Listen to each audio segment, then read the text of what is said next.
Avant d'acheter 1 kg de cacao, notre règle, c'est vraiment d'aller sur le terrain et de voir si cet achat il peut rentrer dans le projet d'entreprise de Valrhona, qui est donc de créer une filière juste et durable.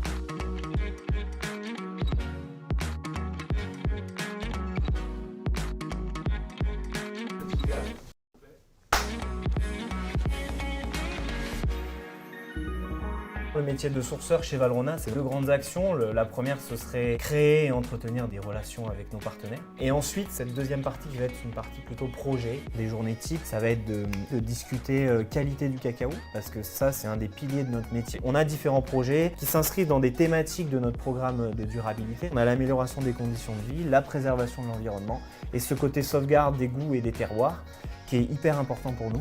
C'est l'essence même de notre métier, de connaître nos matières premières et de savoir comment c'est fait. C'est pour ça qu'on a besoin de gens comme toi pour nous expliquer un peu comment ça se passe. 80%, ça peut faire peur sur le papier et finalement c'est un chocolat qui a un bon équilibre tout en ayant en fait une palette aromatique finalement assez fine, je trouve. Moi, c'est assez intéressant parce que ce qui me touche, puisque je suis plutôt côté producteur au sein de Valrhona, c'est que ce soit un 80%.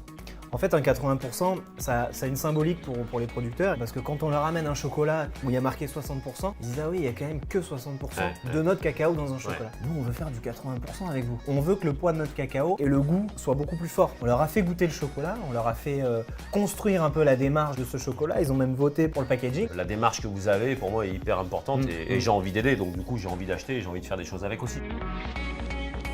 L'idée, c'était de travailler sur un entremets tout chocolat. Donc, on n'avait pas forcément nous dans notre gamme. Donc on a en fait une pâte sablée chocolat. D'accord. On a un biscuit chocolat qu'on est venu imbiber d'un imbibage cacao. Ensuite, on a un praliné gruet de cacao. D'accord. On a un caramel chocolat avec le Kumutu et une mousse chocolat Kumutu. Je trouve très intéressant les échanges de textures. On tombe sur du très fondant avec le caramel, puis d'un coup on tombe sur le biscuit, le praliné. On prend un petit peu parce que c'est vrai qu'il est très Bon, c'est pas mauvais alors. Ah non, c'est très bon. Même hors caméra, j'aurais dit que c'était bon.